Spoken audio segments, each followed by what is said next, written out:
I am researcher NZ0. Welcome. If you are new here, read the description, stop, and continue. Let us begin. Shared with the pseudonym Caroline Contreras. 8. On one occasion I went to sleep around 11:45 p.m. After a while of being asleep I heard my name Diana. I thought it was a dream thing and I turned my body and turned my head when suddenly they whisper again to my right ear, but this time louder, "Diana wakes up." I felt how they touched my head, and at that moment I was petrified from fright and my body froze, and my hands went numb and my head looked like it was going to explode. When I took the courage I got up in bed and looked for my cell phone, and it was 1 in the morning, and how strange that in my ear that they had spoken to me had begun to hurt. I lit up the whole room with my cell phone, and even though I couldn't see, I felt a presence that I could observe my daughter somehow. I was seeing her. I'm tired of all these events. My daughter is baptized and previously, and when this happened, she fell asleep and trembled. I don't know why these things happen to me throughout my life. But now I'm a little more worried because I have my daughter on another night, and I could also feel the presence of something that my little girl was seeing. If anyone knows what I can do to ward off these presences, please help me. I'm going to thank you very much. Shared with the anonymous pseudonym. 8. This is something that happened to me this year. I woke up early and it would have been about 8 o'clock, and I went to the kitchen and I started to boil some water to have a mate. I don't know why, but it occurred to me to go to my room that we have, which is a little small. When I entered I started to look down, and I saw a soft fabric, and I was looking up and I managed to see a very beautiful woman who smiled at me. He just turned around and disappeared before my eyes. The strange thing about it is that I had seen it before in my dreams. But she would throw herself into a river and she couldn't do anything. I told my parents and they reacted quite badly and asked me to throw holy water in the room, which I didn't do because I felt that that presence wasn't bad. Since then, whenever I come back from school, it gives me a chill to pass in front of a field, even that in the background far away, there is a bridge that crosses that same river. The river that I had seen in my dreams. Shared with the core pseudonym Albaran. 3. In a pasture very close to my house there is a hill, and on its slopes there is a ravine fed by several springs of water that are between the mountain, just next to the hill, and another smaller one, divided by the ravine, forming a vacillation. There are many rocks where the cochote, which are birds, perch, especially in the summer. Many arrive. All day long they fly, taking advantage of the vacuum of the air that forms between the two hills. But sometimes in the afternoon, already dark low between the hills where the stones are, the same cochotes fly in circles, and if I cross the land that divides my house from the pasture, you can see one of them bigger, gliding all the way around the terrain, only it's all black and its head has feathers and it's bigger than a chicken in a pot. They tell you it's capable of taking an 8-year-old or a dog, or at least that's what people say. Shared with the pseudonym Gabriela Para. 4284. Since I was little I have always seen things in my house. For example, I saw a girl who told me that she was going to protect me from the bad guys, and no one else saw her. For this my mother was quite violent. She beat me. One day she threw me to the ground and started kicking me, and in that I saw the little girl who was behind my mother. She looked quite angry, but I couldn't take it anymore because of the tremendous beating they were giving me. The last thing I saw was that the girl was getting closer and closer to my mother. The next day, when I woke up in the hospital, I found out that my mother had been stabbed. I had been found on the floor of the house. Time passed, and now I live with my grandparents. They realized that I was always talking to someone. They also knew that I had nightmares every night and that the girl who was now taking care of me was hurting me. I always woke up with scratches and bites. My grandmother called a healer to do a cleanse, and after that the nightmares stopped. But she kept listening to them. She told me that she was never going to free me. I went to several psychologists and they always told me the same thing, that I was upset by the death of my mother and that I just had to forget what had already happened. However, in the house you can hear that from time to time a little girl walks the halls. The problem is that we can't leave the house because we don't have money. and besides, if I left, how do I know that she won't follow me? Shared under the pseudonym Yana Zirk. 3. I've had several encounters with paranormal situations. I want to tell this story that happened to me. I used to have a long-distance relationship with a pretty nice guy, and we were chatting on video call. He usually did it quite late. That time I heard someone singing at the window of my room, and at the same time they touched the glass. I asked my boyfriend, you could hear him crying, and he joked that it was the crying girl looking for me. I was scared, because I had a dog that slept with me, and she had become defensive. I immediately called my mother's cell phone asking her to come to my room, since I had heard a woman singing outside. It is worth mentioning that my room was detached from the main house, because my mother had asked me to. She told me to open the Bible. In Psalm 91, they put my blouse inside out. Just as I finished turning the blouse, my parents came out of their room saying many insults in a loud voice, and the dogs in the yard looked like they were running around or something. When I came out, my mother was putting oil and salt outside the bedroom, and luckily everything calmed down. To this day I wonder what that was. That it was bothering me. There is no doubt that I had previously heard this woman bothering me. I think she was a witch. Shared under the pseudonym Christian Solis. 5. I live, Mérida, Yucatan, Mexico.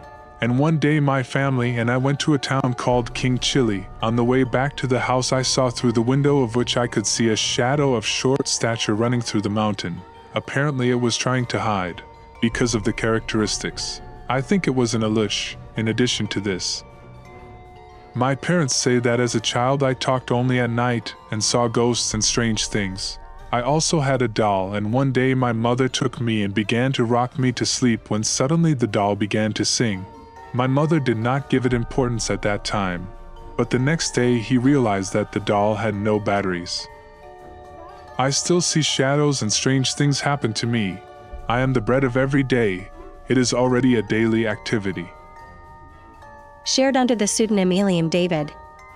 5.1. My story begins when I was a baby and my mother was making me food when she heard a noise in the room where I was. She quickly went for me, but I wasn't where she had left me. She searched me everywhere until she found me under the bed. She says it was the goblins who wanted to take me. The other experience occurred one day when my mother was walking along the train tracks, when she heard voices that were following her.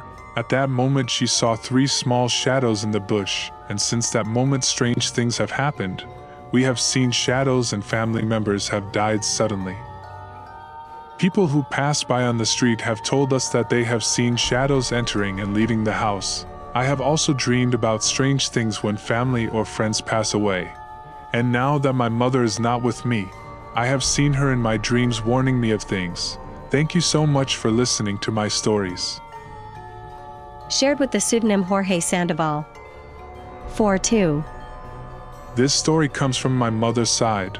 When I was already a child, she lived with my grandparents and my uncles in the Ejido Conquista Campesina, belonging to the municipality of Carmen, Campeche, Mexico. My grandparents have a store in their house, and although it was a small store, they were doing very well. Many people always came to buy from her.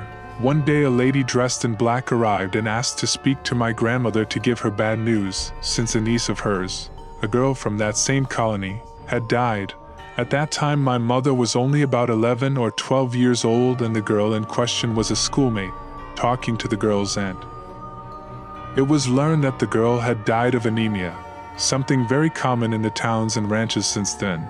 Back in the 80s and 70s, my mother and grandmother, as faithful Catholics, went to pray at that funeral, says my mother, who saw the corpse of that girl, which seemed to have a pale skin color, despite the fact that that girl was brown in life.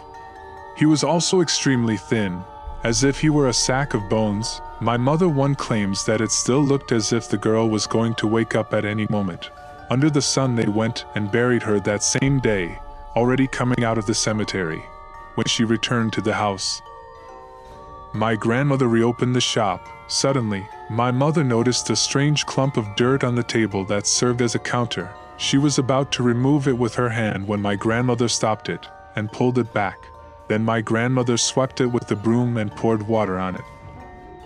They say that what was on the table was dead man's bone dust and cemetery soil. Something strange had happened that day. Thank you so much for listening to my story.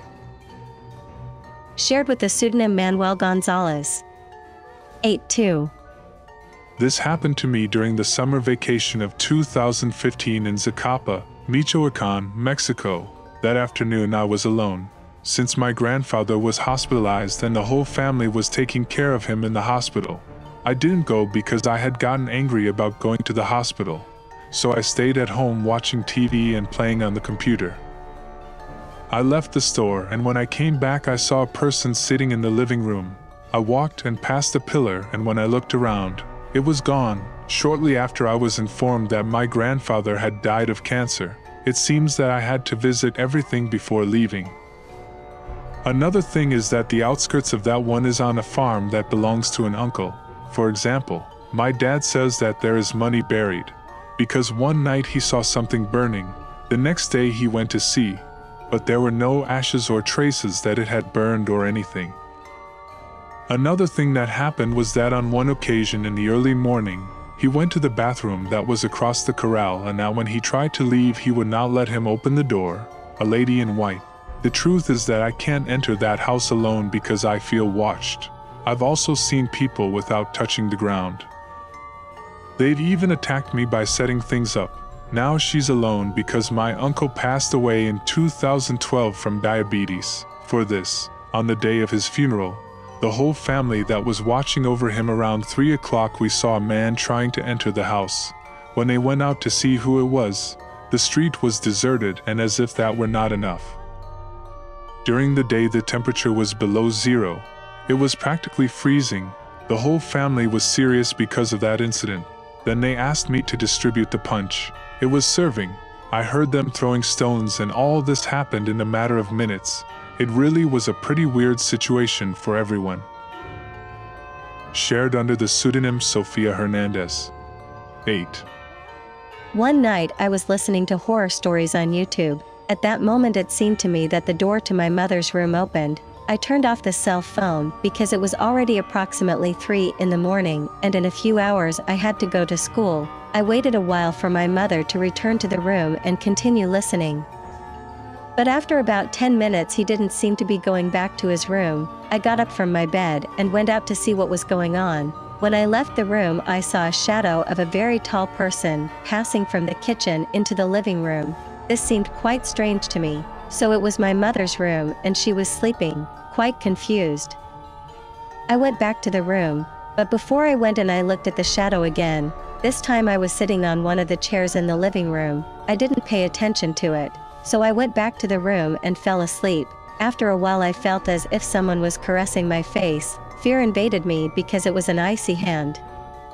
As if it had just been pulled out of an ice cube, I began to pray, and this slowly disappeared. The next day I told my grandmother what had happened. Since I had lunch with her in the afternoon, she told me that it was the spirit of a man who had stayed in a well that was near the house. She advised me not to say anything to my mother, to pray all night and leave a few drops of holy water on the doors and windows of the house. So I did every night, until it stopped hanging around the house. However, sometimes I still see the shadow of this entity near the well. Also, a few years ago, I had already seen this presence.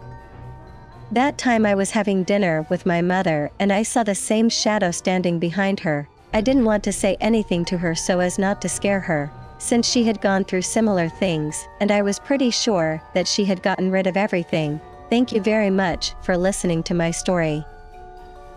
Shared with the pseudonym Clara Bio. 8-1.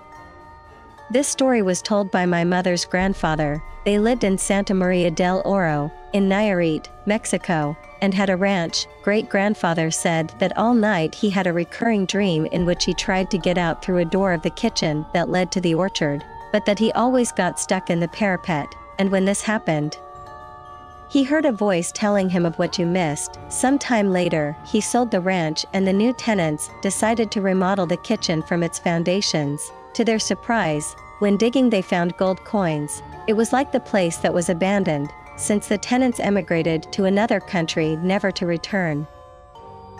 shared with the pseudonym Alexis Arias. 4243. My brothers and I one day made a bonfire and we started talking and we stayed until midnight at night. Between all of us we began to remember that my grandmother called her a witch, and just after we said her name, she went out. She lit it and the lights went out and she didn't come back for an hour. We went to sleep, but we couldn't do it.